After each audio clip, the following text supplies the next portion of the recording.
Inminente es el escándalo que rodea a Facebook, que también tiene ramificación con la Argentina. En instantes habla Mark Zuckerberg.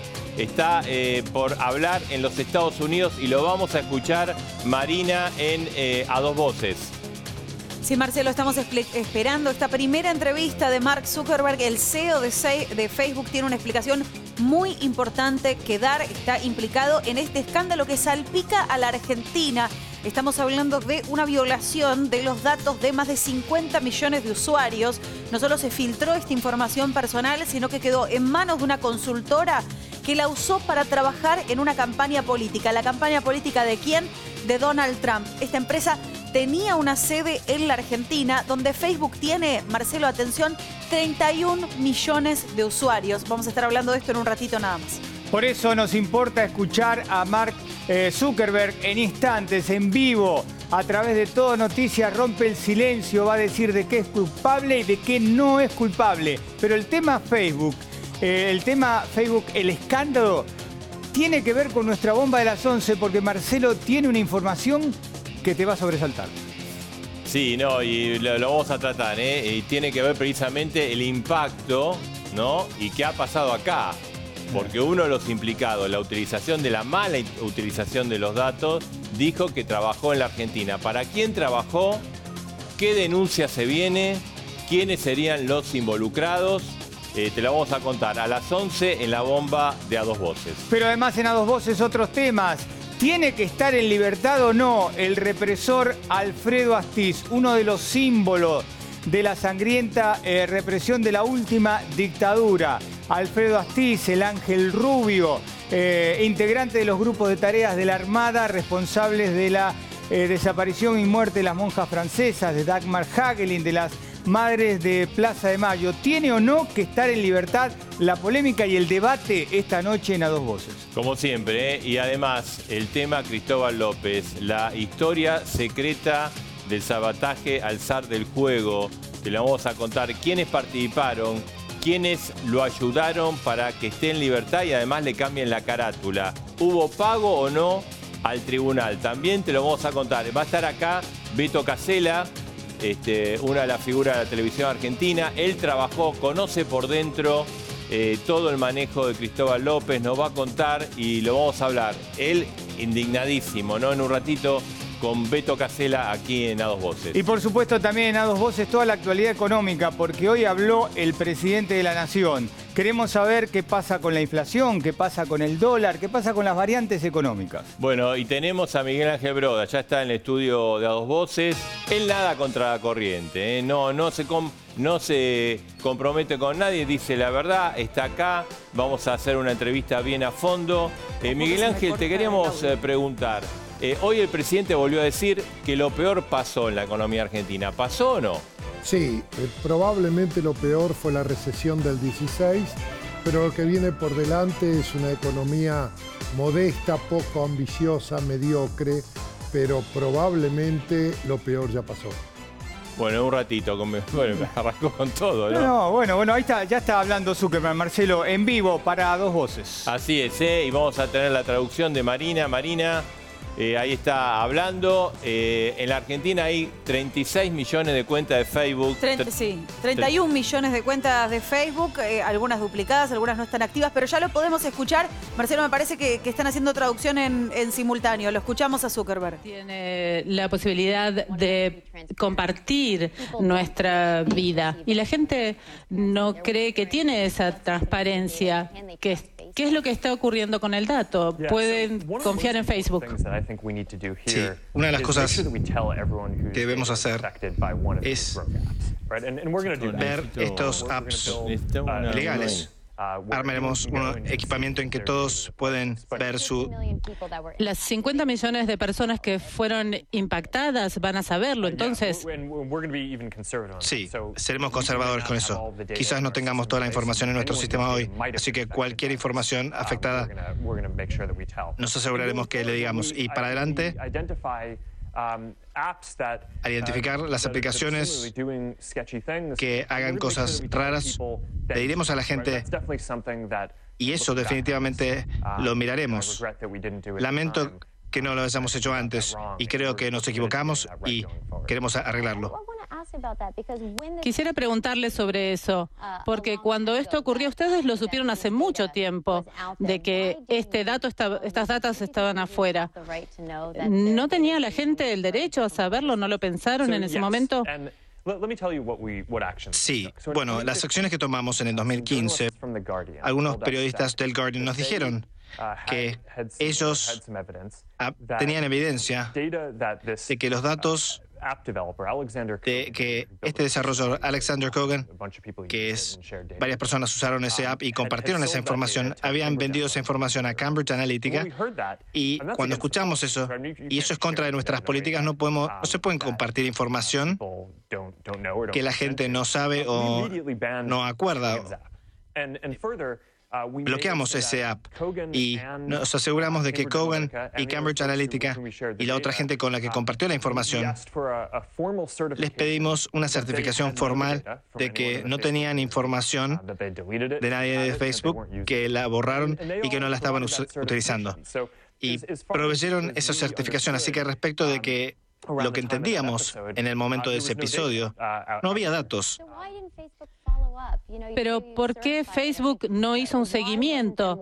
¿Por qué no había algo más que hicieron o un informe de prensa, algo proactivo?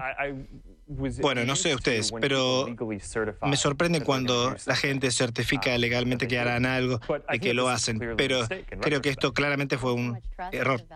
¿Fue poner demasiada confianza en esto? Claramente.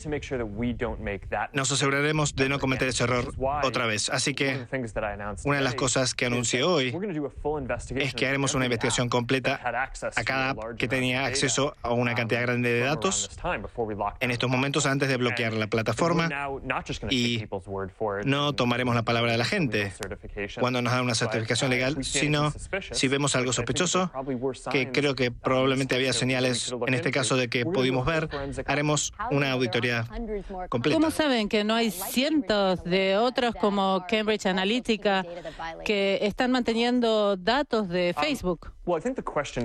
Creo que la pregunta aquí es si los desarrolladores de app, si la gente que le da acceso a su información, si venden la información en una manera en que la gente no quiere, o se lo dan a alguien que no tiene autorización. Y esto es algo que creo que ahora debemos averiguar. Eso tiene que ser realmente difícil, es un gran desafío. ¿Cómo lo hacen realmente? Porque si piensan de que esto ocurrió hace años y que se compartió, volver atrás en todos estos datos, ¿a dónde han llegado esos datos? Bueno, estas son las primeras explicaciones de Mark Zuckerberg, el creador y CEO de Facebook, después de este escándalo que involucra a Cambridge Analytica, esta filtración de datos de 50 millones de usuarios. Vamos a repasar en un ratito nada más las principales declaraciones de Mark Zuckerberg, esta explicación y sobre todo qué datos están en riesgo. Creemos que podemos tener Bueno, y en instantes además vamos a hablar del impacto en la Argentina, ¿no? Sí, porque exactamente. se viene no sé si el escándalo internacional, pero un mini escándalo, se viene una disputa política por utilización de datos en la Argentina. Es la bomba de las 11. Así es. Bueno, está acá. ¿Cómo va? Sí. Hablando de bomba, arrancó con todo. Sí. Miguel Gebroda, ¿eh? Sí, porque el tema es eso, si vamos bien, vamos mal, tenemos que preocuparnos, no tenemos que preocuparnos. Las preguntas que nos hacemos a lo largo de la historia. Y usted dice que lo peor ya pasó. No, sí, yo creo que los próximos el 18 y el 19 probablemente Argentina crezca y probablemente también mejore la mayoría de los indicadores con una leve baja de la tasa de inflación. Ahora, ¿estamos seguros? No, nadie conoce el futuro y menos en un contexto donde la política económica se recalibra todos los días. O sea, a diferencia de lo que salió en las editoriales de la última semana, donde algunos dicen que Macri no es ni neoliberal ni desarrollista, sino que hace lo que puede, o que la verdad que tiene plan B y va ajustando el prototipo cada vez que suceden las cosas. Lo que nos ha pasado ha sido decisión del presidente antes de asumir.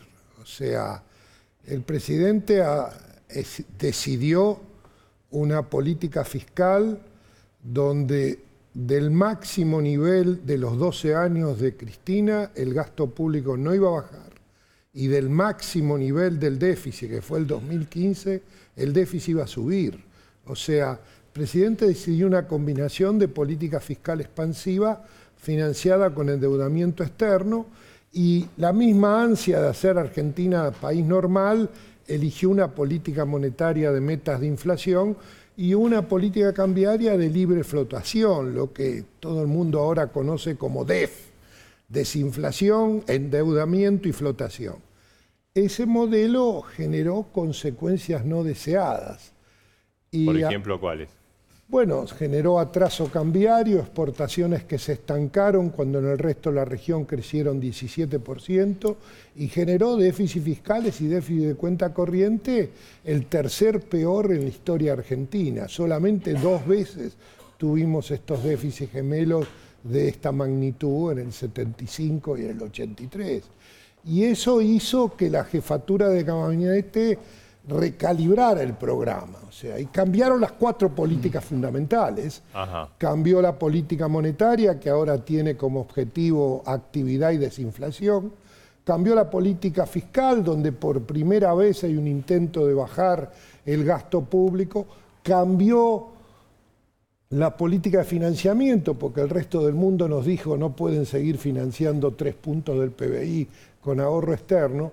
Y a mi juicio también cambió la política cambiaria, porque la verdad es que ese mito de que con la flotación tenemos un tipo de cambio de equilibrio no es cierto. La flotación produce lo que la política monetaria y fiscal condiciona, y por eso tenemos el atraso cambiario. Sigue atrasado, porque digamos, el dólar a partir del cambio de las metas pegó un salto que todos dicen que el gobierno lo buscó a 20 pesos, pero ¿ahora está atrasado? Mire, no, el dólar está atrasado, pero estamos mejor a 20 que a 17. Pero ¿qué pasó?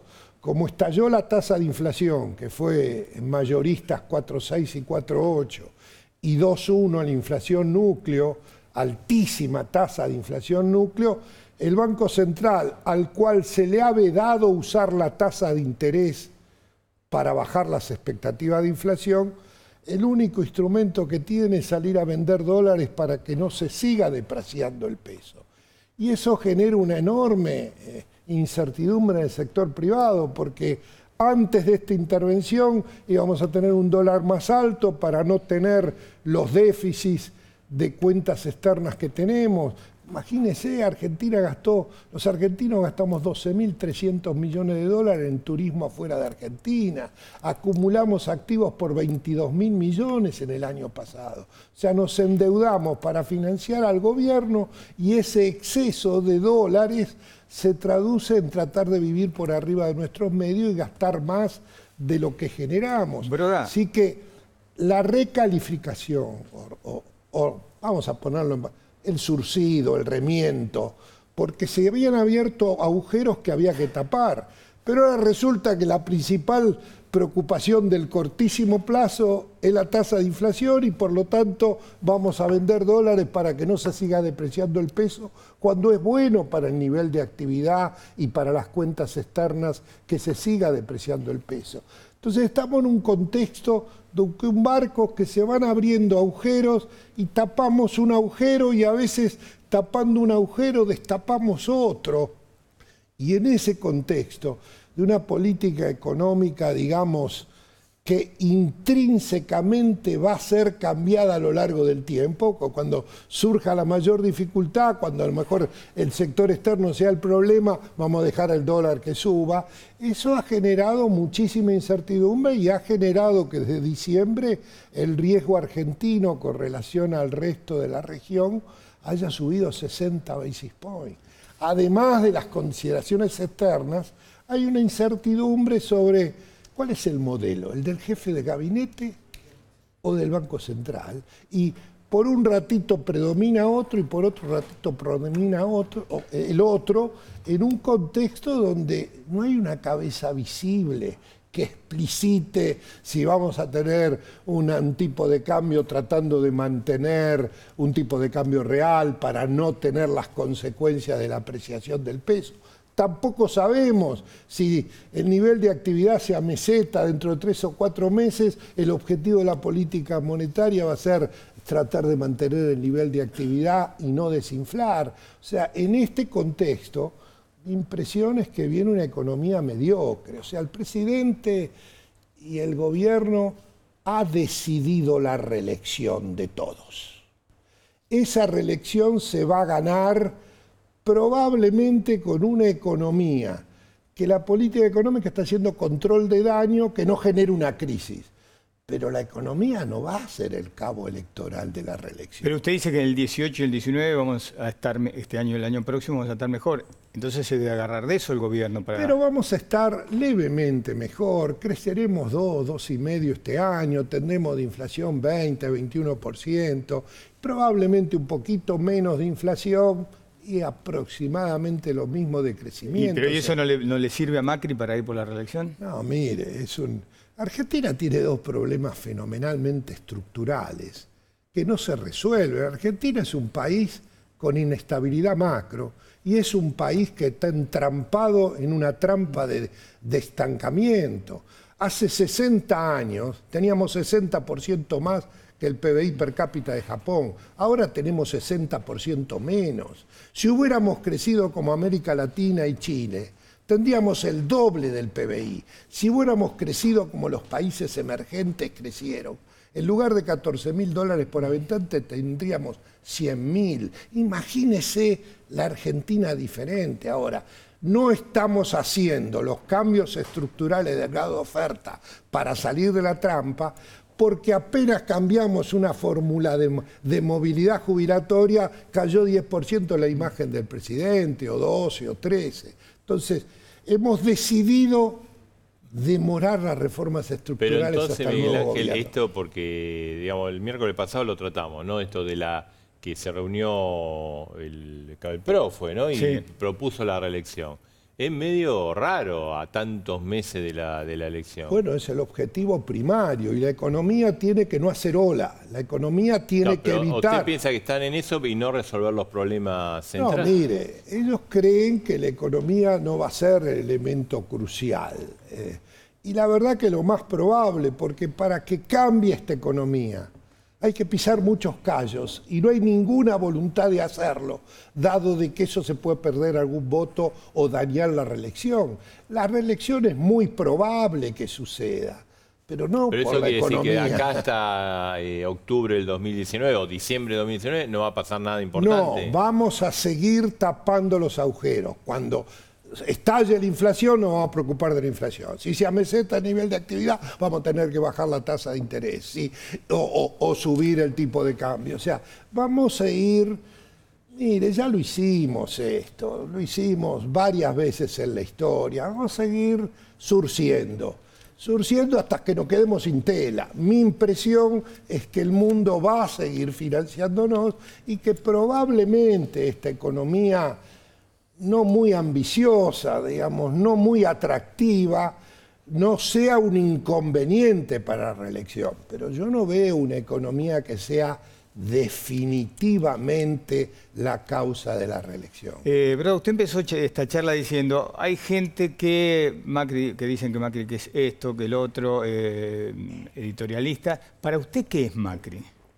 Mire, Macri cometió un error importante. Eligió una configuración de política económica que implicaba déficits levemente crecientes fiscales y al mismo tiempo una política monetaria de metas de inflación con flotación del tipo de cambio. Esa configuración no fue porque la sociedad le puso límites, fueron lo que decidió el equipo político de Macri, que decidió no explicitar la herencia, dividir el Ministerio de Economía para que no hubiera ninguna sombra a la autoridad presidencial y armar un programa que tiene consecuencias no deseadas, o sea, tiene consecuencias que afectan seriamente el largo plazo. Ahora, uno puede decir, bueno, en su segundo gobierno se va a preocupar de las cuestiones, de las reformas estructurales.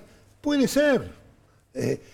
Ex ante, y mire, ex ante lo más probable es que en el segundo gobierno esté preocupado de la elección de medio periodo del 22 y de la reelección del 24, pero que sin duda la probabilidad de que hagamos lo que tenemos que hacer es mayor si hay reelección de Macri que si hay un gobierno alternativo preocupado del bolsillo de la gente. Así que yo voté por Macri y lo voy a seguir votando. Eso no quiere decir que uno esté conforme y en cierto sentido decepcionado de que habiendo elegido un rumbo correcto no tengamos el coraje de hacer las cosas que hay que hacer para salir de la decadencia. Y decadencia que no es compararnos con Singapur o Hong Kong. Vayamos a Asunción y vean el proyecto, el progreso de Paraguay versus el estancamiento de Argentina. O sea, si no generamos la idea de que no podemos seguir decayendo, o sea, no vamos a generar las condiciones que son necesarias para cambiar el futuro. Miguel Ángel, ahora entiendo por qué dicen que el presidente tiene una lista de economistas, ¿no? Y que usted está en el segundo lugar como que no se lo banca.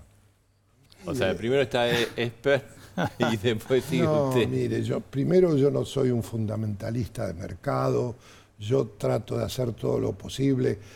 Hasta hace 3 meses conversaba bastante seguido con el presidente.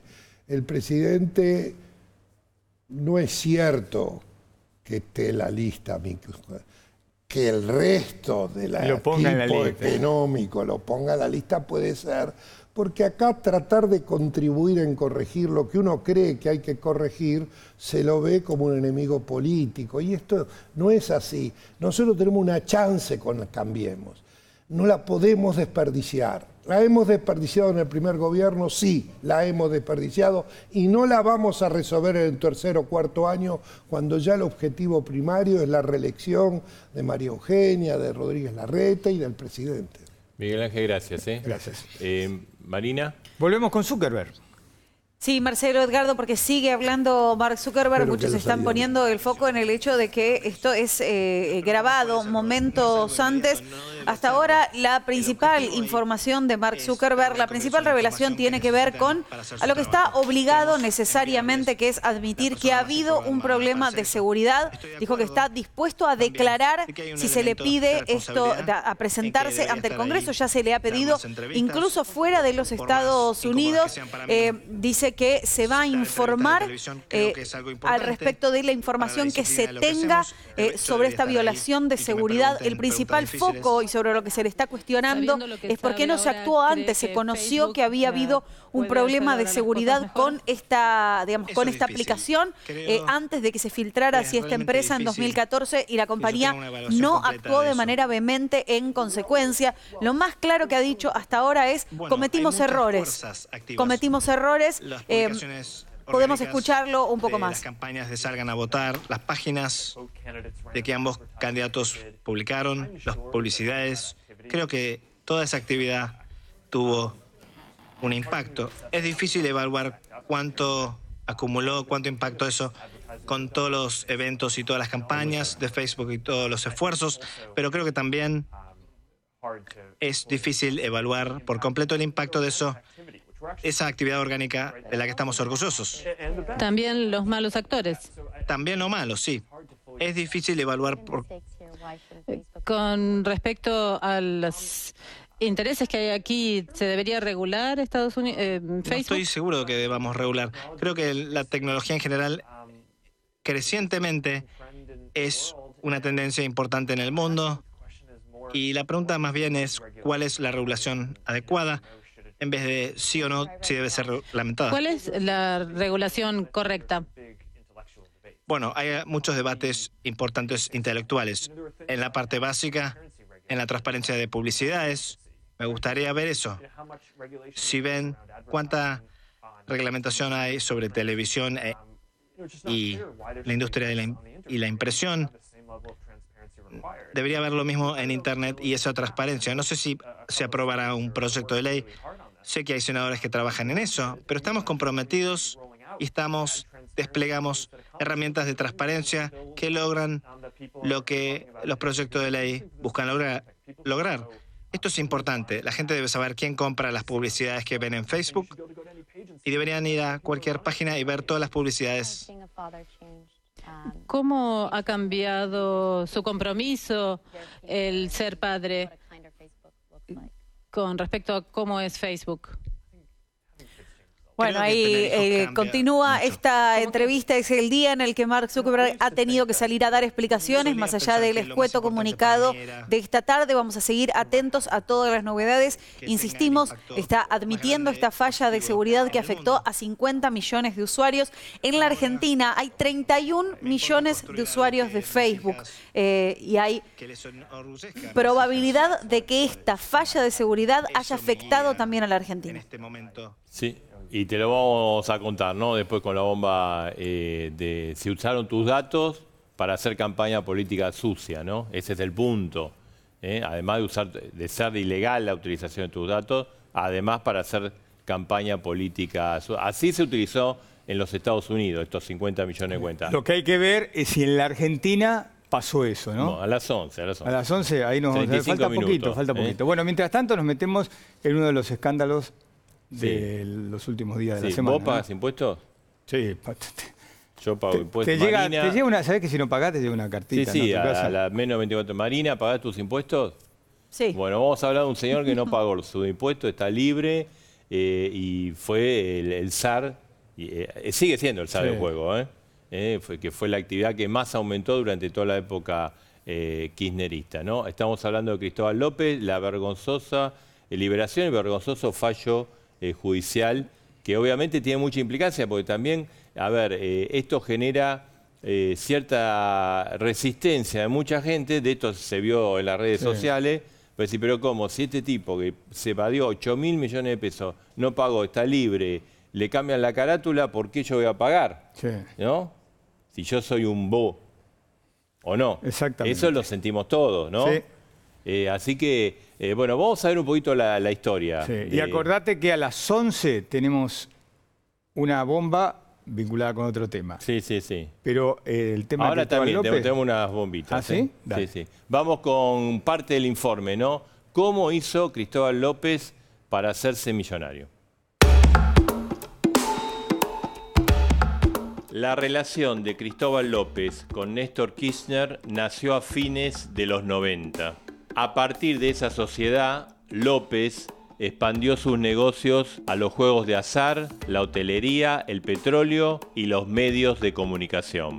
Muchos dicen que era como una especie de testaferro, que hacía lo que le pedían, es decir, había incluso un vínculo de amistad entre ellos. El zar del juego pasó de tener 9 empresas en el 2003 a tener 170 al finalizar el gobierno de Cristina. Bueno, lo que esperamos siempre que inauguramos es que nos vaya bien, que la empresa siga creciendo y seguir dando trabajo. Tenemos más de 9.000 empleados. Después de la muerte de Néstor, Cristina y Cristóbal se distanciaron. Hubo problemas de negocios. Cristina, ya reelecta, acuerda con Cristóbal López. Pero Cristóbal no era amigo de Cristina. Ahora bien, cuando fallece Néstor, Cristóbal mantiene esa promesa que le había hecho a Néstor de cuidar a Cristina. La clave de ese acuerdo, permitir una evasión de 8.000 millones de pesos para que Cristóbal López arme un polo mediático kirchnerista. Bueno, la clave, 8.000 millones de pesos para armar... Un montón de plata. ¿Pero esos 8.000 se transformaron en 17.000? Sí, con los intereses y todo más. Pero vayamos a esta deuda, 8.000, ¿no? Y Marina, ¿qué se pudo haber hecho con 8.000 millones de pesos que se llevó Cristóbal López al bolsillo? ¿Sabes que tratamos de imaginarnos cómo era toda esta plata junta, ¿no? Si la poníamos en billetes. Y era mucho, realmente no entraba. Entonces decidimos medirlo en objetos. Y esto es a cálculo de hoy, digamos. Imagínate lo que se podría haber hecho en su momento y a medida que se iba recolectando esta plata. ¿Qué se podría haber hecho con el dinero que evadió Cristóbal López? Un jardín de infantes sale 25 millones de pesos. 320 jardines de infantes, según lo que nos informó el Ministerio de Educación. Ponele que lo llevábamos a salud, tanto que se estuvo hablando de campañas de vacunación. 1.200 millones sale la campaña antigripal por año.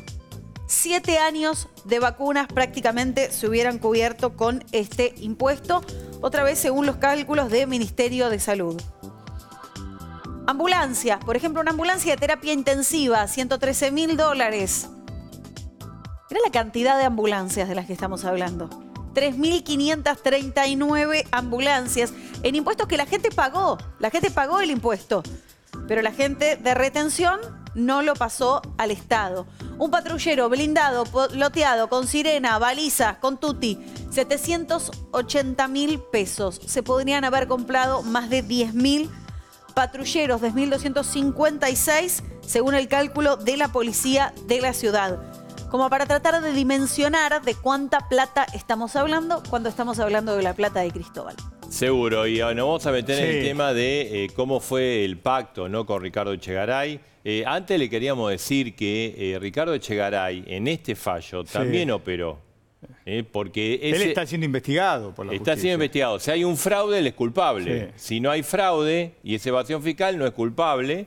Aparentemente, digamos, Ricardo Echegaray, que increíblemente en algún momento este gobierno pensó en dejarlo, habría utilizado información confidencial que él sacó de la FIP en su momento. Y por eso para impresionar, extorsionar, presionar a alguna gente que no estaba de acuerdo con dar precisamente este fallo a favor de Cristóbal López, que lo beneficia claramente también a Ricardo Echegaray. Bueno, por eso la FIP apela a esto, ¿no? La FIP, donde está Abad, que Abad le había apuntado todos los cañones a Cristóbal López. Sí, y ahora está Cuccioli, que es su reemplazante. La información que tengo es que la apelación se está trabajando contra reloj, que hubo varias reuniones y que sería más tardar el día viernes. O sea que no quieren dejar pasar mucho tiempo. Pero igual con este fallo, Cristóbal López gana en tiempo. Sí, claro. Porque, digamos, apela la FIP, se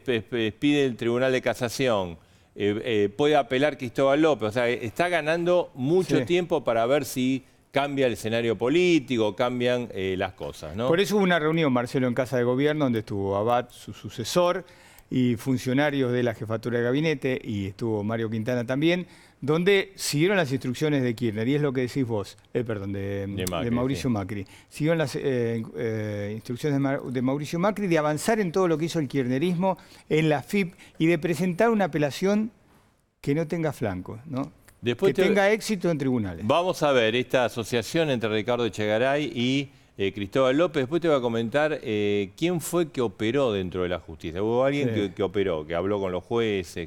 A favor de Cristóbal López. De Cristóbal López. Y hubo alguien del gobierno también que operó, pero aparentemente no tuvo éxito. Ya cuando fue, parece que ya clean caja fue. Sí, y en el medio, Marcelo, un enfrentamiento inédito entre dos poderes, el judicial y el poder ejecutivo, con Macri de un lado y el juez Fara del otro lado, cruzándose acusaciones precisamente por este fallo que lo dejó en libertad. En instantes te lo contamos. Ahora vemos la segunda parte, esta parte, ¿no? Cristóbal López y Ricardo Echegaray.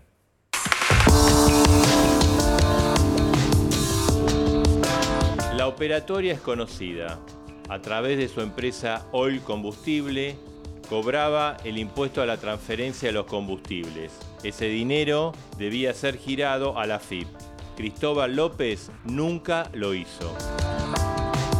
El ex titular de la FIP, Ricardo Echegaray, fue clave en el encubrimiento. Lo cierto es que todo esto está armado desde la FIP, porque desde la constitución de Oil en el año 2010, cuando comenzó incluso a operar en el año 2011, nunca pagó. Con el dinero que retuvo de toda la sociedad, López extendió su conglomerado de empresas y formó el grupo Índalo. En el 2012 compró la mayoría de los medios del grupo Haddad. También adquirió la totalidad del portal Minuto 1 y varios medios patagónicos.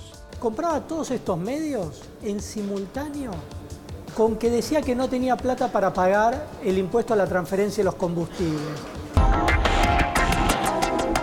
Mientras ampliaba la evasión, López profundizaba también sus negocios con la familia Kirchner. Le giró fondos de su hotel El Retorno al Hotel Alto Calafate. Fue el principal inquilino de Los Sauces y se dedicó a alquilar departamentos, oficinas y 5 cocheras que pertenecían a la familia presidencial.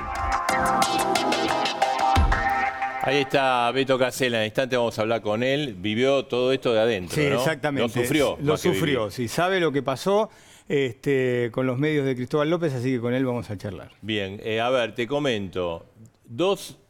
El abogado que operó con los jueces a favor de Cristóbal López se llama Javier Fernández. Sí. Es un muy conocido operador de la justicia. En el kirchnerismo se lo menciona, aquellos periodistas que han transitado los pasillos de tribunales lo conoce muy bien. Efectivamente, así que él, esto es lo que dicen adentro del gobierno, que él fue un poco el nexo entre Cristóbal López y los jueces, que explicó y que operó a favor de este fallo. ¿Y sabe quién fue el que operó en contra del fallo o fue a hablar a los jueces? ¿No? Por lo menos con uno de ellos estuvo hablando unos días antes del fallo, el titular de la AFI, Gustavo Arribas. Sí. Estuvieron reunidos, pero me parece que como que llegó tarde, que cuando fue a hablar y después él informó al gobierno. El gobierno estaba al tanto del fallo, no es que se sorprendió. Sí. En los días anteriores sabía que el fallo lo estaban esperando. Iba a salir, lo sabía la FIP y además lo sabía a máximo nivel de gobierno porque, Gustavo Arribas hubo un encuentro con el juez Fara. Y además tenemos la intervención de la justicia, ¿no?, sobre el grupo Indalo. Sí, que es otro tema importante. Intervención que te digo, ojo porque ahora los interventores son responsables del futuro del grupo. Si empieza a acumular deuda, como está acumulando todos los días el grupo, también van a ser responsables de esa deuda. Sí. Y muchos especulan de que los interventores, si no logran una solución de grupo en las próximas semanas, después de Semana Santa, podrían pedir la quiebra, con lo cual ya entramos en otro estadio y ojo con el tema laboral, ¿no? Claro, la cantidad de puestos de trabajo, ¿no?, que están ahí, gente que no cobre, que además tiene el riesgo ahora de perder su trabajo. Efectivamente. Bueno, tenemos una tercera parte de todo esto que tiene que ver con lo que ha ocurrido en los últimos meses, ¿no? Cómo deriva todo en las denuncias del gobierno, el pedido de detención de Cristóbal López y después su liberación.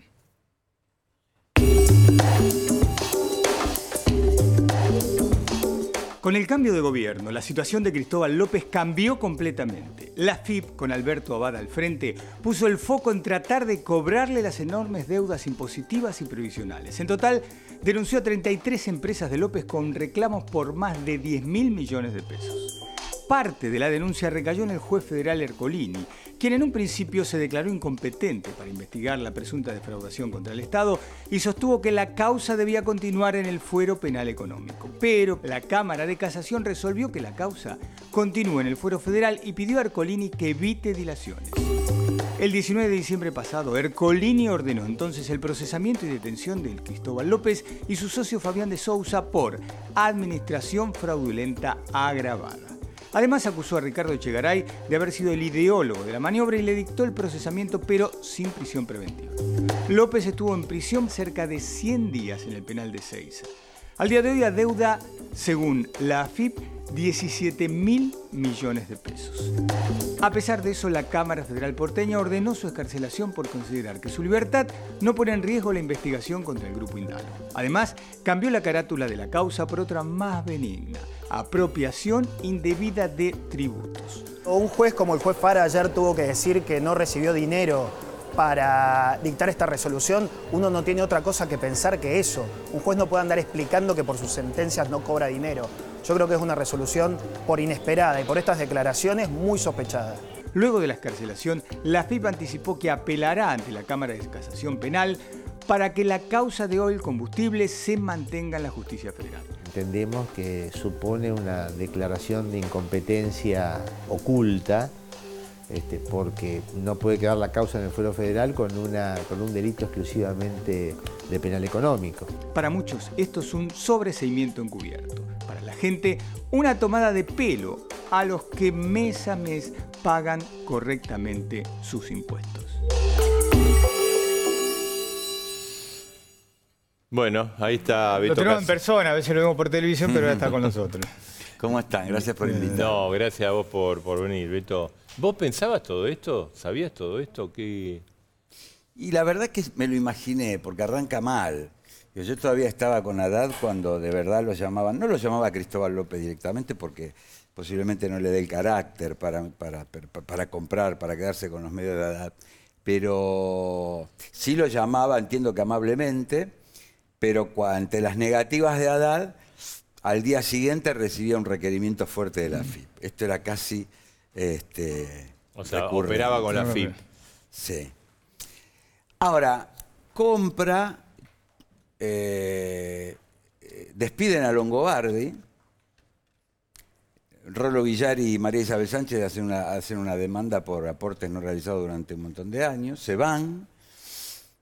Y la verdad es que de movida consigue el milagro de perder el liderazgo de Radio 10, que se lo da a Radio Mitre en un mes y medio, una cosa inédita en la historia de las AM, ¿no? Sí, porque lleva un proceso que una radio reemplace a otra. Años. Pero digo, yo creo que el primer periodista que debe haber convocado fue a mí, a la casa. Me cuenta que él... Me cuenta la historia, me dice que él había arrancado con Benedicto, su amigo de toda la vida, su socio de toda la vida, con un binguito, licitando un binguito en el sur. Y después va creciendo, que por supuesto crece a la sombra de su amigo Néstor Kirchner, ¿no? Pero que él no quería comprar medios. A él lo torturaba cada vez que aparecía una nota de Fontevecchia. Me contó a mí. Y le ponían pauta, perfil, a noticias, y no había caso. Y entonces me dice a mí, y el que me convence de comprar, me dice, compremos los fierros nosotros por De Sousa, que estaba al lado en el almuerzo. Que en ese momento a mí me ofrecen ir a Radio 10, yo estaba en Pop, me parece que es una picardía porque era el único grupo líder, la única radio líder del grupo, así que medio que le digo que no. Y la verdad es que durante un tiempo hicieron una gestión más o menos digna, pagando los sueldos. Ahí deciden poner en blanco a todo el mundo. No sabemos con qué dinero porque cuesta muchísimo dinero. Bueno, tenía una pauta publicitaria importante, ¿no? Más o menos. No era que tenía una gran pauta, ¿eh? Sí, por otro lado, me imagino que por ahí por otro lado deberían recibir, pero no en cuanto a pauta. Si vos haces... Bueno, ahora se hizo público. Pero digamos, creo que no pisó nunca las radios, 2 veces habrá ido al canal. El que sí fantaseó con ser un empresario periodístico influyente fue De Sousa, su socio, ¿no? ¿No fue nunca entonces Cristóbal López un zar de los medios? Cristóbal fue un elefante en un bazar en los medios de comunicación. Y lo sigue siendo. En Cosa tanto... que tocaba, puf. Y sí, porque además me parece que en algún momento surgió la posibilidad de comprar Telefe, se ilusionaron con... ¿Se acuerdan? Sí, correcto. Sí.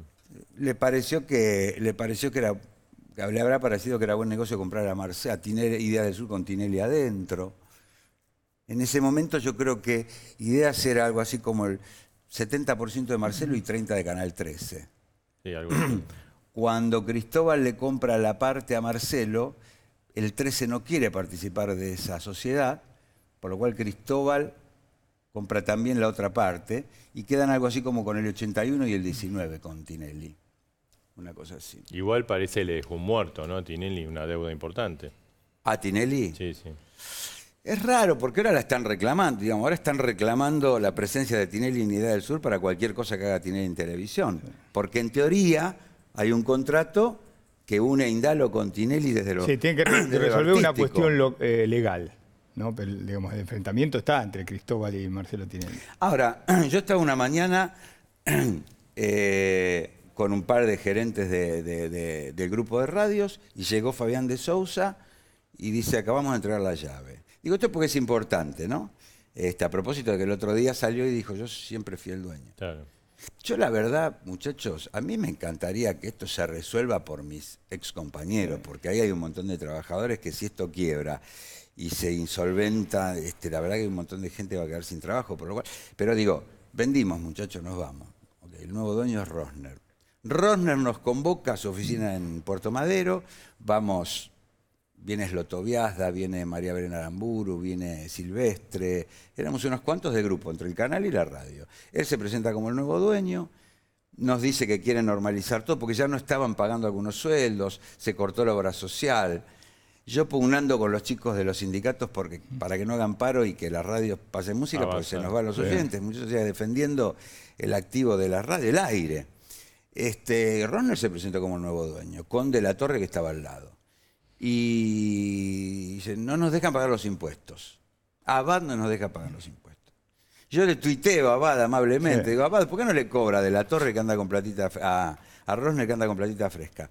Al día siguiente me llaman de la FIP, me llaman amablemente, si no querés venir a tomar un café, voy, y me muestran las cosas como realmente eran.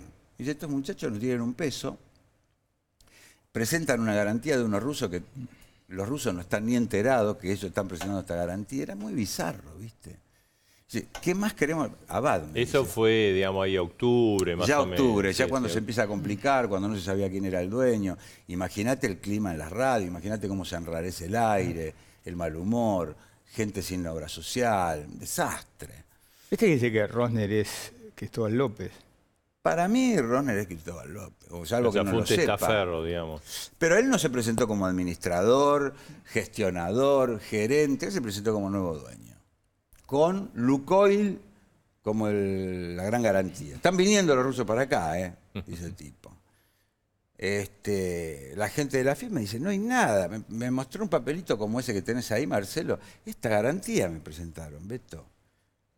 Quieren una moratoria de 100 cuotas, cuando en realidad sabemos claramente, esto lo sabe todo el mundo, mientras no pagaban el ITC, mientras no pagaban los aportes, mientras no pagaban ningún impuesto, compraban a Tinelli, compraban otras empresas. La verdad que esto es claramente así.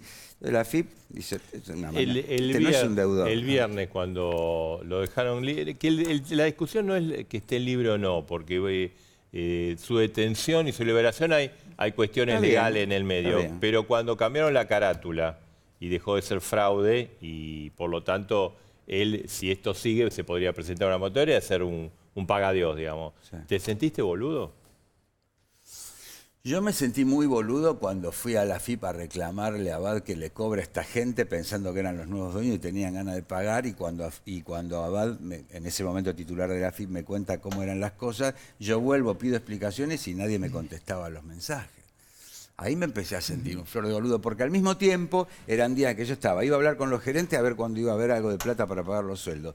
Iba a hablar con asambleas con los chicos de los sindicatos para decir, che, mañana hay algo de plata, no paremos la radio. Era una cosa de subir y bajar escaleras. Sí, quería salvar la fuente de trabajo. Sí, a mí no me pagaban. Mientras a mí y a otros no nos pagaban, le pagaban sueldos a Rosner, tengo entendido, por 7, 8 millones de Sí. Además de algún que otro operador político, por lo que nos enteramos ahora. Lo cual ¿te sentías castigado vos para adentro por haber hecho todas estas gestiones? No creo, porque era todo para ayudar. Parando un poco a los chicos que decían, queremos cobrar, vamos a parar la radio. Esperá que me parece que mañana está la plata. Iba arriba, muchachos, gestionando, pero desde un buen lugar, no desde un lugar de conflicto. Cuidando el aire de la radio para que no hicieran paro con música. Que eso porque te preguntaba eso porque mucha gente el viernes sintió como diciendo, como yo pago los impuestos, esto, lo otro, y estos tipos que llevaron 8.000 millones de pesos y no pasa nada. No, yo venía, incluso tuiteando, yo no uso demasiado Twitter, pero venía anunciando ya que me había dado cuenta anticipadamente que Rosner era como no digo un testaferro, pero digo alguien que venía a poner la cara por el otro que seguía manejando todo desde la cárcel. Me llamó la atención, sí, la exuberancia con la que salió de la cárcel desafiando al periodismo. Evidentemente por ahí agarró a 4 o 5 muchachos que por ahí no conocían bien la historia, pero me parece que Cristóbal hoy no soporta un reportaje de en serio. hace agua por todos lados. Bueno, de hecho, él dijo el martes voy a hablar por todos lados. Te digo que... Alguien que le recuerde, él está procesado por... La figura es detención indebida de aportes, retención indebida de aportes, ¿no? Ya está procesado. ¿Y de afuera cómo lo estás viendo los medios? Porque, digamos, el que te está viendo ahora, que fue compañero tuyo, que está adentro, dice, ¿y qué va a pasar con nosotros? ¿Vos cómo lo ves? Mirá, Edgardo, plata tienen, mucha. Hoy, desde que empezamos a hablar, nosotros deben haber salido 50 camiones llenos de combustible que facturan un montón de plata. Las radios siguen facturando porque no son esas radios que se armaron durante el kirchnerismo para tirarle pauta, pero las escuchaban 4. Las radios de Indalo siguen siendo prósperas. No sé si no las van a hacer pelotas, si no paran ahora con este proceso, se van a terminar. A mí me preocuparía que queden 3 radios en el dial nada más. Yo quisiera que Indalo conserve la salud y las radios y conserven el trabajo todo y que todo el mundo cobre. ¿Viste que ahí grupo, solo Espinosa Páez, el abogado, debe tener solo 60 personas demandando. Sí. Y ojo que los de Ideas del Sur están viendo qué va a pasar y ahí puede tener otros 80. Viste que Vila Manzano le echaban un ojo a los medios de edad. Vila Manzano tenían un pie y medio adentro. Eso también es muy bizarro. Ya estaban decidiendo cosas. Sale este hombre y dice, el dueño soy yo. Y Rosner dio reportaje diciendo... Sí, no, y se presentaba ante el gobierno, ¿no? Diciendo que era el dueño. López fue un sinvergüenza que le robó la plata. La puesta en escena de serie de Netflix. ¿Cómo era, digamos, sobre todo al comienzo, cuando ellos tomaron ahí la radio, el tema de su relación con el gobierno? O sea, pues evidentemente uno de los temas, sobre todo en Radio 10, era que tomó una visión, digamos, legítima, no muy marcadamente a favor del gobierno. Sí, las FM, digamos, por ahí la radio insignia por ahí es Radio 10. Y en las FM jamás tuvimos ningún tipo de... O sea, ¿él compró a pedido de Cristina? Yo presumo que sí, porque, insisto, un hombre que con el juego y con los negocios que tenía se llenó de plata, no sé con qué intención se iba a visibilizar. Él pensó que se ponía en peligro comprando, porque a mí me lo dijiste, tenía razón finalmente. Porque la verdad que él era un tipo muy próspero, le iba muy bien. Él estuvo a punto de comprar una vez, cuenta la leyenda, pero esa leyenda es buena, que Cristina le dijo, ahora no le vas a comprar, yo quiero que Haddad pierda más plata y después le vas a comprar cuando yo te diga. Y después le compró. Es probable, es probable. Digamos, ahora, había un juego... Debo decir que también durante 4 o 5 años y pico... pagaron los sueldos normalmente, en tiempo y forma, el clima de trabajo siempre fueron deudores de aporte. Blanquearon un montón de gente, pero a la que después no le hicieron aporte, por eso está procesado, ¿no? Beto, ¿vos pensás que estuvo bien, digamos, de la justicia intervenir? Porque, digamos, estaba este caso de Rosner que, bueno, decía, soy yo, pero que no lo era. Y que no cumplían. Ahora la justicia, ¿cuándo fue? ¿Ayer? ¿Anteayer? Sí, en las últimas horas intervino. ¿O pensás que la intervención puede ser el final de todo esto? De los medios. No debería, porque no es una empresa quebrada. Tiene un montón de activos que puede vender. Ayer Colini tenía también 3 veedores controlando un poco los movimientos salidas. Por ahí le decían a Ercolini, tenemos ganas de vender una plata, o 3 camiones bueno, véndanlos, si está todo bien, mandaba a los veedores. Ahí hay mucho para vender, hacer dinero y empezar a pagar deudas y ponerse al día con la FIP. Sí, bueno, y sobre todo que se mantenga la fuente de trabajo. En el caso de hoy, que es la empresa, digamos, que genera mucha plata, está toda la cadena de estaciones de servicio, que hoy no tiene ni combustible. No tienen plata para comprar combustible, están haciendo negociaciones con YPF, con Shell, a ver si le abastecen de combustible, pero nadie le quiere abastecer porque dice, bueno, pagame, si me pagás al costado, pero no tienen plata y está el embargo de la FIP, ¿no? O sea, que es una situación... En el medio compró PPT, compró Ideas del Sur. Sí, era un Pac-Man de los medios muy vinculado al kirchnerismo. ¿Saben qué, Marcelo Edgardo? También hay que situarse en el contexto de un país, mediados de 2015, con Scioli 12 puntos arriba en las encuestas. Todos apostaban a la continuidad. 12 puntos arriba en las encuestas hasta 3 días antes. La idea fue por ahí nos quedamos 8 años más, dame PPT, dame Tinelli, ya veremos. Veremos cómo Chegaray espera, pero la verdad, claramente era un plan sistemático de no pagar mientras compro, no solo medios de comunicación, ¿no? Beto está expuesto, esto está claro. Beto, a mí yo te digo la verdad, el día que lo vi salir de la cárcel tan exultante, tan casi una cosa agresiva, yo de verdad me pareció que tiene un tema para medicar, salvo que sea un fabuloso actor, porque otro tipo se mete en el auto y dice, hablen con mis abogados. Claro, vos el sábado estuviste con Mirta. El domingo. El domingo, ¿no? Que pusiste un audio que creo es de tu psicólogo. Claro, claro. ¿Y él qué dice? Eso, que digamos, el psicópata hace las cosas y no es consciente del daño que está haciendo. No entiende por qué los demás se enojan. Que era todo lo que expresaba Cristóbal ese día, ¿no? Me secuestraron. Después, yo no entiendo de leyes, yo no sé qué figura le corresponde, si es del Foro Penal Económico, si es defraudación. Los jueces, ¿ustedes creen en los jueces que están actuando en este proceso? Lo del fallo del viernes fue desastroso. O sea, bueno, hay algunos que dicen que cobraron. No sé, no hay prueba, pero hoy Lilita Carrió pide que se investiguen. Por ejemplo. Digamos, ¿sabés por qué no? Porque hubo, él en su momento lo denunciaron por fraude. Después hubo una situación ahí gris, donde se declaró que era una deuda penal económica, con lo cual se puede presentar en moratoria y no la figura de fraude es mucho peor. Hubo todo un proceso judicial de más de un año.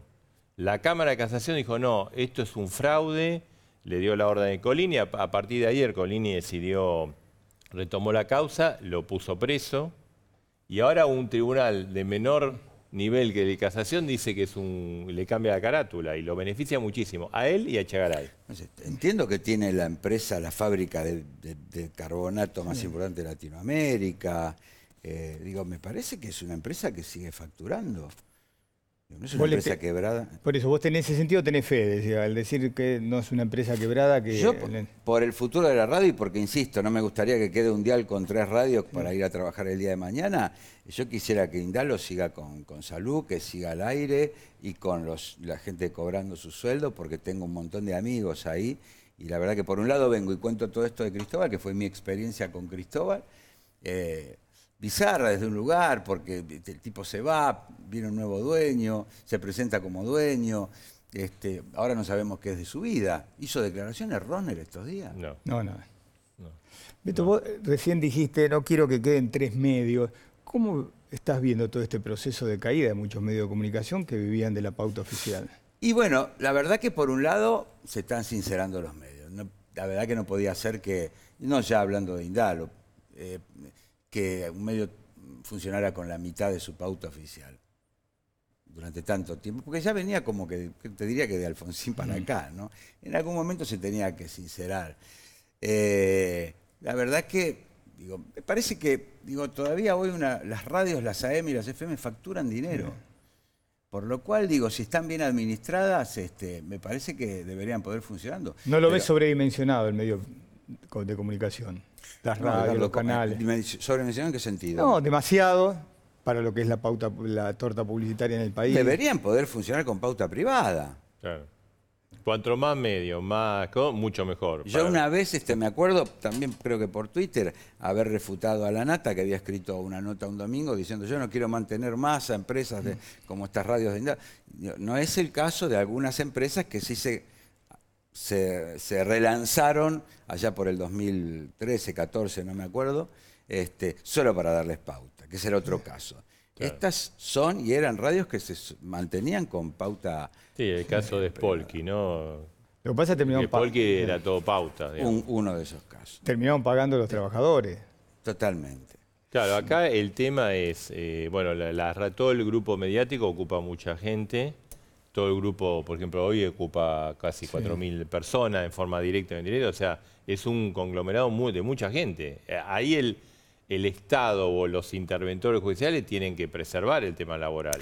Sí, la verdad, no es por politizarlo, pero nunca lo vi al ministro de Trabajo interesado en este tema. Cuando tenés 4.000 personas no es, me parece que por lo menos averiguar de qué forma ver de que este hombre pueda ponerse al día, pagarle a la gente, normalizar un poco la cosa y después que la justicia diga si tiene que ir preso, si no tiene que ir preso.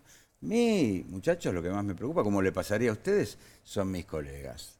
La suerte de Cristóbal López, de Sousa y de sus socios, no. Pero vos ves una actitud así del Yo gobierno. los querellé personalmente, además de la demanda laboral, que es la primera que hago en mi vida por lo grosero, ¿no? Estoy también con Espinosa Paz querellando a Cristóbal, a de Sousa, a De la Torre y a Rosner. Ya tenemos que cerrar, pero yo quiero hacer una pregunta fuera de todo esto, ya que estamos con Beto. ¿Cómo te llevas con Mirta ahora, Mirta Legrand? Siempre me llevé bárbaro. ¿Sí? No, tenemos una onda... Me parece que tardó en entender nuestro humor, que nunca es agresivo, ni nos metimos con su... No. Si no, no me invitaría tan seguido y me sienta ahí al ladito. Tenemos una cosa de complicidad. Sí. No podés no llevarte bien con Mirta. La verdad que 50 años al aire es un milagro Guinness del mundo, ¿no? Sí. Decime, Beto, ¿sabían tu compañero de trabajo de Bendita venías? Sí. ¿Te encargaron? ¿Te dijeron algo? No, me dijeron algún fragmentito, mañana vamos a poner. Pero estuviste bien, bueno, pero cuidado. El otro día, ¿sabes? Que lo pusimos a Aventura, y bueno. 2 minutos y medio tentado, que nunca supimos de qué se reía. Sí. ¿Qué le pasó? ¿Supimos? No sé, no. Es la forma de ser. Se puede reír así, Ventura. Es muy alegre, muy dicharachero. ¿Pero lo sancionaron? No. No, pero sí, es bueno que Ventura se ría. ¿Pero qué te parece? Gracias por invitarme. No, si me entero de algo, les cuento. Dale, ojalá que gracias por estar acá. Gracias. Hacemos una pausa, se viene la bomba. Dale, a las 11, ya. A ver, el tema de Facebook conmociona al mundo y quizás conmocione a la Argentina. Después te lo contamos. Sigue hablando Zuckerberg. Parece, no sé. Tiene mucha plata.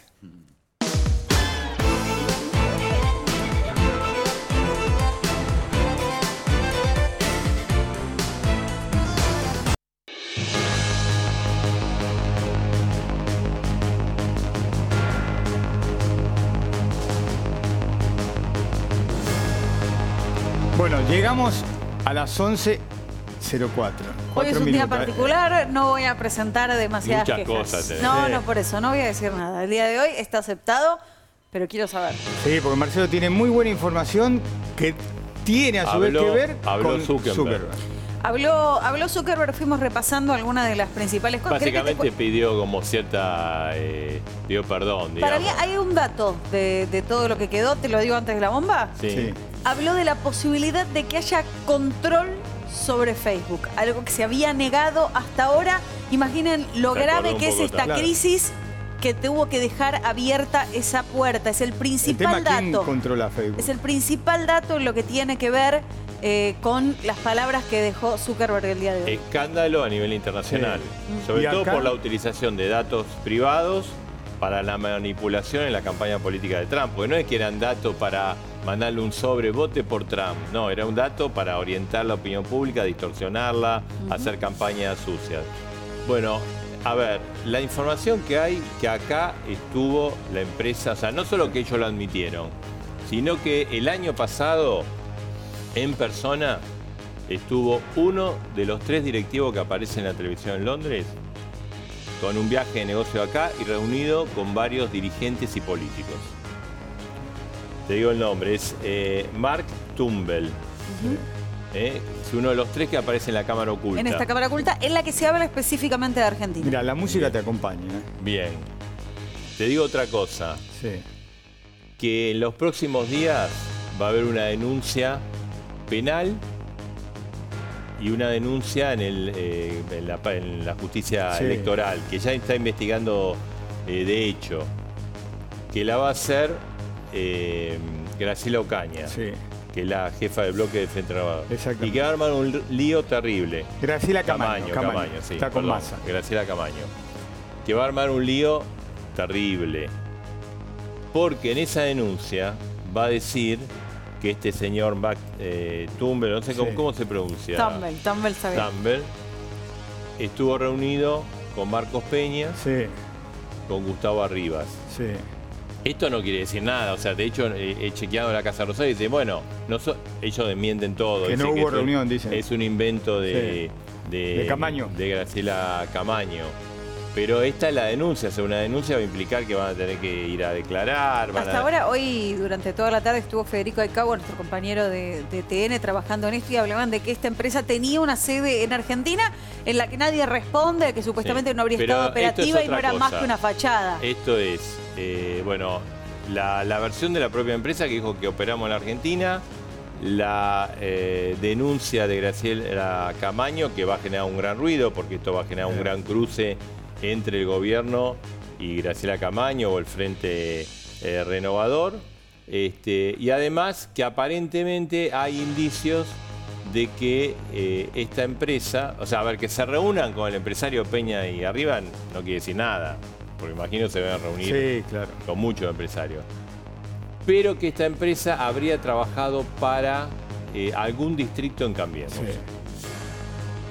Lo cual abre un montón de interrogantes. Primero saber si es verdad o es mentira, pero si es verdad, ¿para qué bueno, trabajó, va a haber, ¿no? La justicia lo va a tener que investigar, ¿no? Exactamente. Y aparentemente, y digamos que porque una cosa es asesorar al candidato Edgardo Alfano, y otra cosa es decir, mira, Edgardo, vamos a hacer tú un servicio para perjudicar a Marina, a Marcelo. Claro, esta empresa, en lo formal, supuestamente se dedicaba a la estadística y a este tipo de campañas. El punto Ellos es... mismos dijeron, no, nosotros hacemos el trabajo sucio. Claro, y que trabajaron para distintos gobiernos. Hablaron también del tema de mujeres ucranianas, para involucrar a políticos. Así que yo creo que esta versión, esta información que reiteramos, desmentida por la Casa Rosada, y esta denuncia de Graciela Camaño va a armar un ruido fenomenal en los próximos días. Así que, bueno, la bomba. Exactamente. Valió la pena esperar. Bien, Marina Tengo que ponerle me gusta. Es como las maestras. Bueno, nos metemos... editorial, ¿no? Claro, y nos aflojamos. No nuestro, sino de Tinio Garramusa, porque estuvo Lollapalooza. No se suspendió el último recital. Bueno, pero ellos estuvieron en un recital paralelo, Lollapalooza. Vamos a escucharla. Che, Tono, ¿qué haces así vestido y con un tequila en la mano? Vengo del Lollapalooza, el festival ese de 3 días que vienen a tocar músicos de todo el mundo. Yo conozco el Lollapalooza. Lo organiza Lula junto a sus colegas políticos para juntar guita para las fianzas. ¿Y vamos a verlo? ¡Y dale! Mirá, Pino Solanas se arrojó a su público. ¡Pobre! Mira, Tono, el solo de guitarra de Cristina dura 4 horas y media.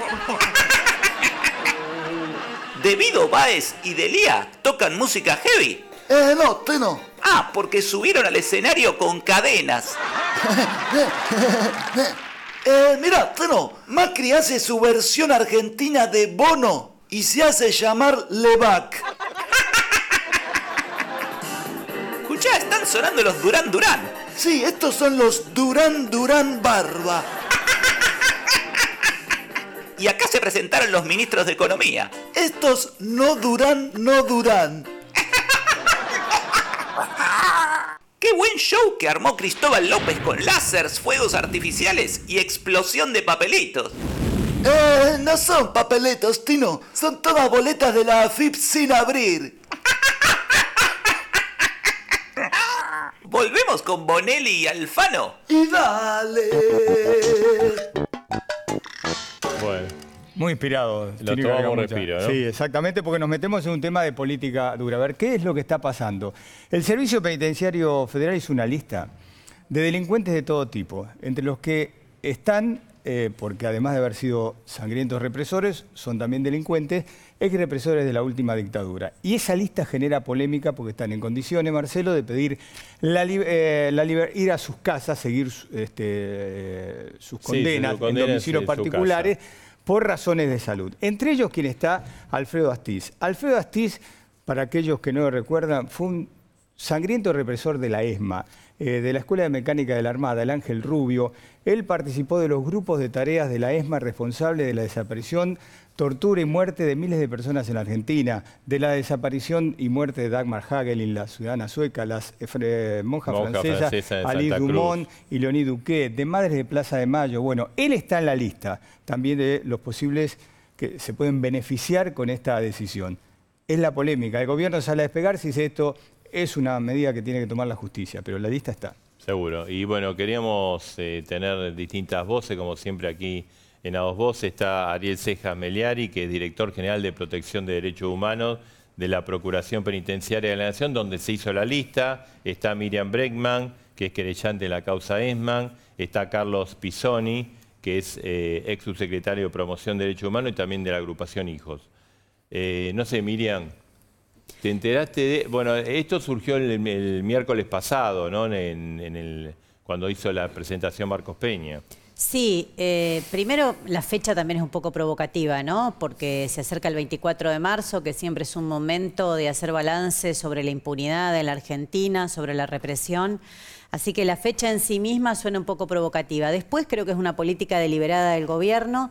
El servicio penitenciario depende del Poder Ejecutivo, acá no hay vuelta, porque vi hoy que intentaban despegarse de alguna manera. Esto es una política deliberada, digo también porque el gobierno promocionó reformas legislativas para que sea el servicio penitenciario el que indique qué personas deben quedar en libertad o no. Y vemos cuál es el resultado. El resultado que lo primero que ponen son los genocidas.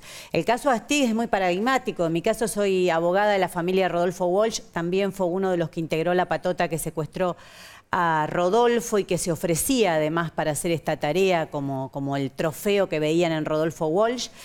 Y Astiz creo que reúne en sí mismo todas las condiciones. Continúa siendo un provocador. No hace tanto tiempo nos mostraba un libro en una audiencia en el que decía volver a matar y nos mostraba así el libro atentamente. Reivindica todo lo que hizo. Para vos es inadmisible esto. Es inadmisible y renueva cada día la comisión de los delitos, porque Astiz sabe dónde están los chicos apropiados que se apropiaron en la ESMA y no lo dice. O sea, cada día renueva la voluntad de seguir cometiendo esos delitos.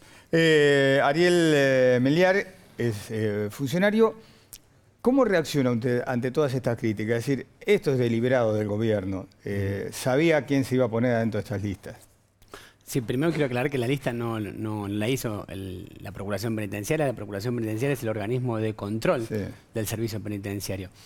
Sí, aclaramos nosotros de entrada que estaba hecha por el servicio penitenciario. Exacto. Nosotros venimos trabajando hace varios años y venimos sosteniendo la sobrepoblación carcelaria que hay en el sistema federal, que en 15 años se duplicó. En el 2001 había 6.500 presos federales, hoy tenemos 2.100 en cárceles federales, sin contar los presos federales que hay en distintas provincias.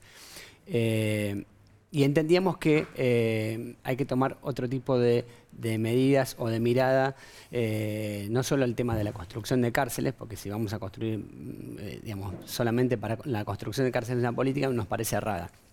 Y había un montón de situaciones de personas en libertad condicional pasadas o libertad asistida o podían tener arresto domiciliario, es decir, controlado con una pulsera. Nosotros solicitamos esa lista al servicio penitenciario y dentro de esa lista está, como bien se dijo acá, personas por delitos de lesa humanidad, pero también hay 465 mujeres con hijos, hay colectivos LGTBI, hay muchos detenidos que están próximos a la libertad, que es con delitos económicos, con delitos no peligrosos, digamos, que me parece que son los delitos los colectivos más vulnerables y es lo que tenemos que atender. Claro, pero y bueno, vamos a preguntarle a Carlos, ¿no? ¿Y cómo se justifica la inclusión de Astiz?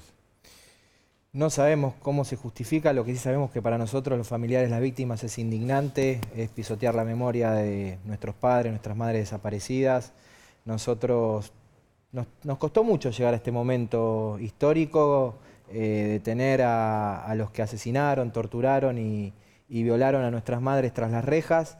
Y la verdad es que esperamos mucho tiempo, 30 años esperamos, gobiernos dictatoriales, gobiernos democráticos, hasta que en el 2004, gracias a la decisión política de Néstor Kirchner primero y después de la Corte, se anularon las leyes de obediencia debida y punto final, se abrieron los procesos por delitos de lesa humanidad y pudimos ver esa justicia finalmente. Tardamos mucho en llegar. Entonces, que hoy suceda esto nos llama a preguntarnos si no hay un pacto de este gobierno con los genocidas, un pacto que se vio expresado en el 2x1, que primero el gobierno estuvo en acuerdo, después no. 1 millón de personas en las calles que enterraron ese esa propuesta. Hoy están las prisiones domiciliarias. La mitad de los genocidas tienen prisiones domiciliarias gracias a las decisiones de los jueces. Y ahora esto, ¿no? Esta es una decisión del servicio penitenciario. Ni siquiera Astiz la ha pedido. Nosotros tenemos acceso a la causa. Alfredo Astiz no ha pedido la prisión domiciliaria. La ha pedido el propio servicio penitenciario, un organismo que depende del ministro de Justicia, Germán Garabano, y por eso nos preguntamos por qué este gobierno intenta romper ese pacto de la sociedad que ha dicho nunca más un genocida suelto, ¿no? Entonces, ¿la pidió el gobierno o no la pidió el gobierno? Fue una reunión que estuvimos en el Ministerio de Justicia, estaba la Procuración Penitenciaria, estaba el Sistema Interinstitucional de Cárceles que preside el juez Hornos, había funcionarios del Ministerio de Justicia y autoridades del Servicio Penitenciario Federal. En esa reunión se trató el tema de la sobrepoblación carcelaria. Y ese pedido fue de la Procuración Penitenciaria y del sistema para que nosotros ya veníamos trabajando sobre un montón de casos donde libertades condicionales pasadas y asistidas y los jueces no la estaban concediendo. Ariel, pero ustedes sabían, digamos, incluía, porque hay varias personas como el caso de Astiz, pero Astiz es el más emblemático. Claro, ¿no? ¿Sabían que se incluía, digamos? Sí, nosotros pedimos como organismo de control, no podemos discriminar sí, no. Nosotros pedimos la cantidad de detenidos que estaban en condiciones de tener arresto domiciliario, libertad condicional y asistida. En base a ese listado, nosotros trabajamos y nosotros presentamos por diferentes colectivos. En el caso de Astiz, que es porque él está enfermo, digamos. Por eso en la lista que figura el servicio penitenciario nos mandó que sí, que figuraba que estaba enfermo. No sé, Miriam, el tema de la salud, ¿es una frontera o para ustedes represores, aunque estén enfermos terminales, se tienen que quedar en la cárcel? No, esa pregunta me parece que nunca desde los organismos, quienes militamos en esto, se planteó así. Lo que se plantea es que la certificación sea verdadera. Lo vimos con Echecolás, era mentira. Era mentira. Era una excusa vuelve a la para... cárcel, ¿no? Claro, vuelve a la cárcel porque era mentira. Hay una causa penal iniciada porque había fraguado los informes médicos. Ustedes lo planteaban en el caso Astiz, lo planteaba él. Aparecen los nombres. Entonces, una cosa es que haya sobrepoblación carcelaria, que hay que analizarlo porque cuando en el año 2004-2005 estaba el ex ingeniero Bloomberg prometiendo leyes represivas para todo y se las votaban, terminó en una crisis igual. Apenas se sube este gobierno, pasa exactamente lo mismo. Hace una serie de modificaciones que restringen las escarcelaciones y demás y terminan eso es una cosa. Ahora, otra cosa es cuando hablamos de criminales de lesa humanidad que se aprovechan para colar en esto. Digo, y este gobierno, hay un video que circuló muy poco porque era una reunión pequeña de Elisa Carrió días antes de las elecciones, donde ella dice y anuncia en un club de Belgrano junto a gente que la vio escuchar de Cambiemos, dice que había que buscar la manera de que no sea muy resonante, pero ir logrando la libertad de los genocidas porque una especie de teoría de los dos demonios, ¿no? Enarbola. Entonces, esto era algo que estaba planificado. Si hay un problema de superpoblación, como el colectivo LGTBI que está detenido y que se está pidiendo la libertad, por supuesto que nosotros no nos vamos a poner madres con hijos, nadie se opondría a eso. Lo que estamos diciendo es que se utiliza eso como mascarón de proa para liberar a los genocidas. Por eso está el Tigre Acosta, por eso está Astiz y por eso están todos, y por eso después no pueden demostrar las enfermedades. Astiz, yo no quiero equivocarme en el año, pero 2005, 2006... estuvo casi 2 años en el Hospital Naval diciendo que estaba muy enfermo para no ir a la cárcel. Cuando logramos que lo trasladen a una cárcel privilegiada. Tuvimos que pelear para que lo trasladen a una cárcel común. Cuando va a una cárcel común, vuelve al hospital. O sea, Astiz siempre tuvo la habilidad de acomodarse. Le quería hacer escuchar lo que dijo hoy Graciela Fernández Meijide, ¿no? Que habló, dice, yo trabajé, luché para que haya democracia, institucionalidad, y si está enfermo... vamos a escuchar, ella un poco justifica la decisión. Vamos a verlo. Y en el supuesto caso de que encontraran que la enfermedad de Astiz, que hasta donde yo sé tiene un cáncer de próstata, justifica que él vaya a su domicilio para que lo atiendan mejor de lo que pueda ser atendido en la cárcel, yo creo que con la tobillera, electrónica, todo como corresponde a una detención domiciliaria, yo creo que hay que hacer predominar el criterio de que la justicia es igual para todos. Carlos, ¿qué opinás vos de lo que dice Meijide? La verdad que no quiero polemizar con Fernández Meijide. Yo te puedo decir lo que opinamos nosotros, los integrantes de los organismos de derechos humanos. Para nosotros los genocidas no representan cualquier persona. Son personas que han estado libres durante más de 30 años. Astiz tiene 2 condenas perpetuas. No deben tener ningún tipo de beneficios. Para nosotros incluso hay un hospital de alta complejidad en el penal de Ezeiza donde pueden ser atendidos. Y creemos que como han vivido tanto tiempo de impunidad, hoy tienen que cumplir esas condenas en prisión y en cárceles comunes, no en cárceles VIP como es la de Campo de Mayo que ha condicionado este gobierno.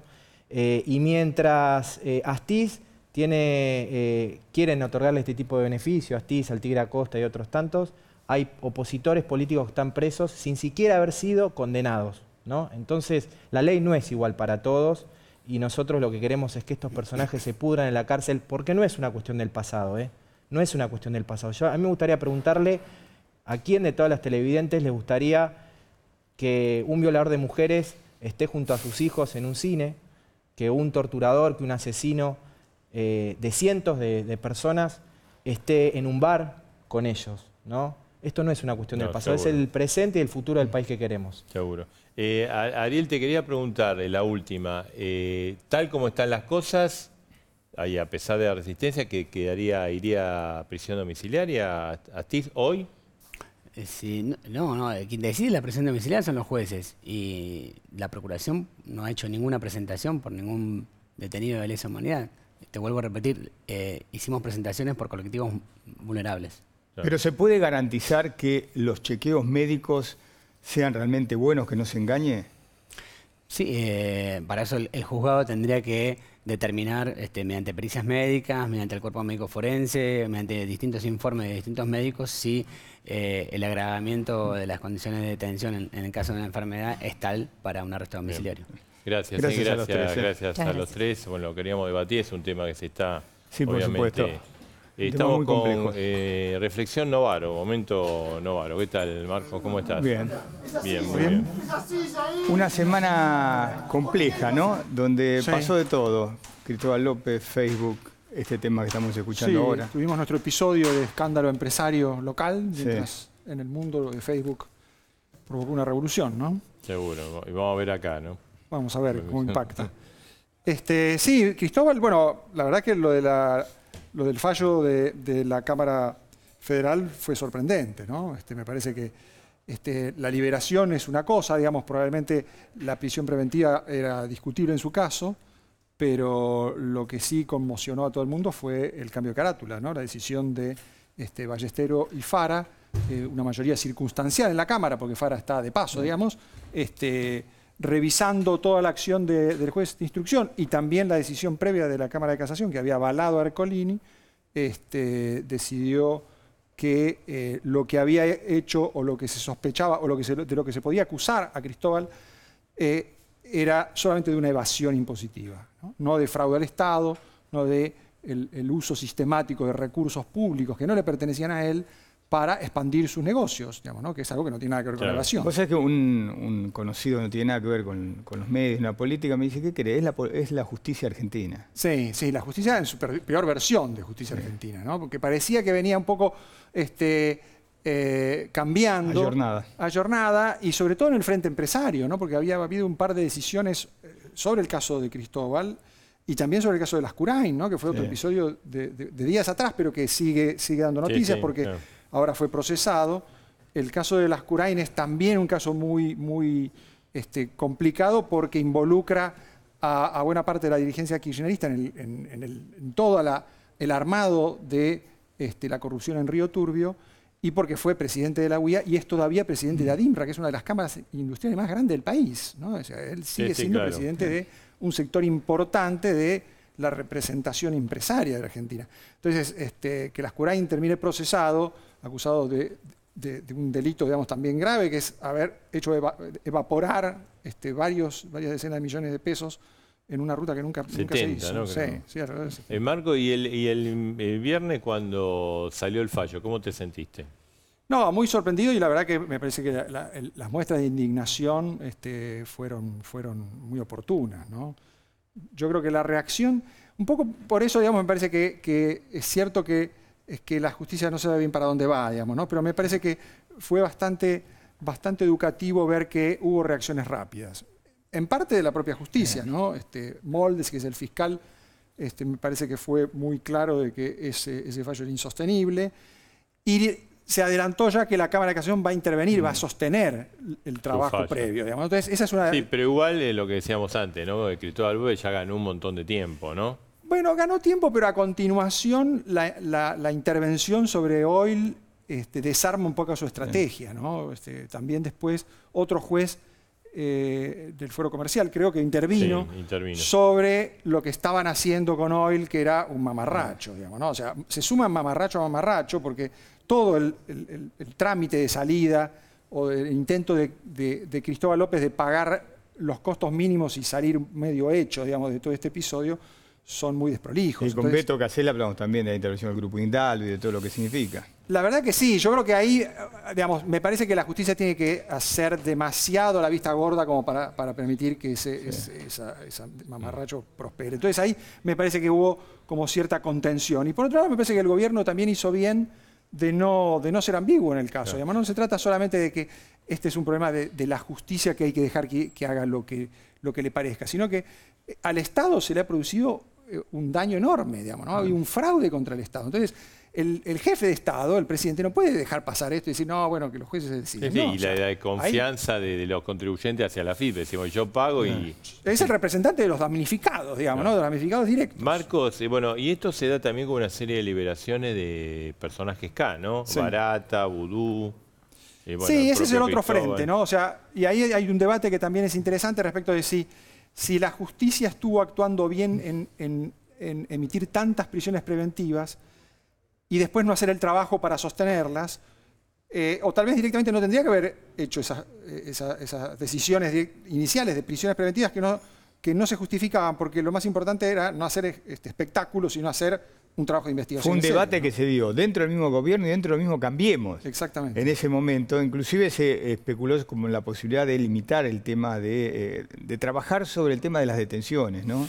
Sí, porque ahí hay muchos, digamos, se cruzan muchas cosas. Una es, se pueden usar las prisiones preventivas para apretar a un sospechoso a ver si habla, digamos, ¿no? Entonces está toda esta cuestión que se usa mucho en Brasil y algunos jueces creen que habría que usar en Argentina, de poner a los sospechosos en una situación desfavorable, que no puedan negociar, digamos, y romper las solidaridades. O sea que la corrupción se va a desarmar. Muchos jueces se acordaron tarde y armaron, después de la elección, casualmente como ganó Macri, un rash. Exactamente. Y además no se está cruzando una raya ahí, porque yo puedo decir que esto es parte de mi estrategia de investigación. Ahora, yo puedo violar el derecho de una persona.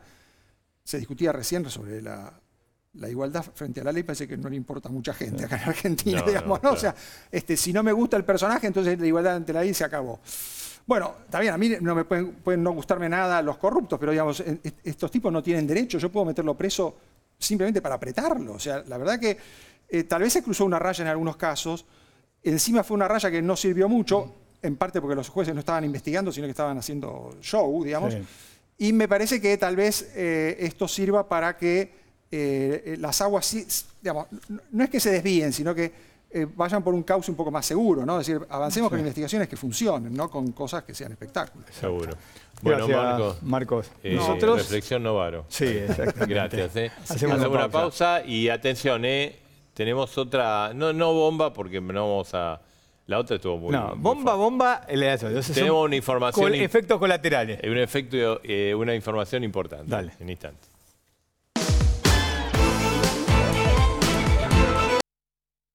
Grupo Adrián Mercado presenta Expo Capipe Gas y Petróleo 2018, integrando la cadena de valor tecnológico del sector hidrocarburos, del 11 al 13 de abril en el Espacio Duam, Neuquén. Invita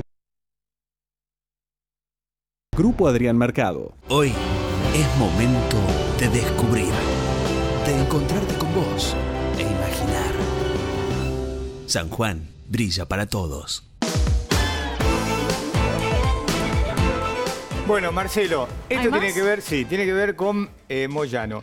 ¿A quién quiere menos? ¿Viste cuando decía a quién querés más, tu papá? ¿A quién quiere menos Moyano? ¿A Macri o a Elisa Carrió? A Elisa Carrió. Te digo por qué. Porque, bueno, él lo acusa a Macri de estar detrás de todas las investigaciones judiciales. Pero Carrió, en forma paralela, le apunta a Moyano, porque su objetivo este año, de Elisa Carrió, lo dice a quien quiera escucharlo, ella no tiene problema, es también Hugo Moyano. Ya le dedicó varios párrafos. Sí. Y hay denuncias cruzadas. Denuncias cruzadas. Así que el objetivo de Carrió es Hugo Moyano. Ahora, ¿qué pasa si en algún momento Moyano y Macri se ponen de acuerdo y sellan, fuman la pipa de la paz? Y bueno, le buscará la vuelta, ¿no? Bueno, sé. pero lo cierto es que, ¿te acordás que ella tenía a Lorenzetti como objetivo? Bueno, sí. ¿no? Que lo puede seguir teniendo. Pero ahora, por arriba, Moyano. Este año, Moyano. Moyano, Bueno, muy bien. Bueno, ¿nos vamos? Mirá cómo, escúchame, vos te das cuenta, esto demuestra quién es el socio fundador de A Dos Voces. Nosotros ¿Sabés lo que nos falta a nosotros para poder tener la copa de Marcelo? Esto fue cosa de la producción. Esto, escúchame, viste, nos sentimos, imagínate los Beatles, cómo se sentía pobre. Ringo Starr con relación al O sea que resto de nosotros los tenemos Beatles. un diseñador de copas que no va a entender qué es lo que pasó, un pequeño percance, nada, Sí, cosas que las pasan. cosas se rompen. Las cosas se rompen. Quedó una sola. Pero bueno, cuando queda una sola, el socio fundador. Bueno, hasta el miércoles próximo, como siempre, compromiso con ustedes. Racing, andan Independiente. A mí no me dice nada. El Barcelona Independiente de Avellaneda, felicitalo. Hasta el miércoles. Independiente. Cuando son chicanas yo no entiendo, siento que estoy sumándome a alguna.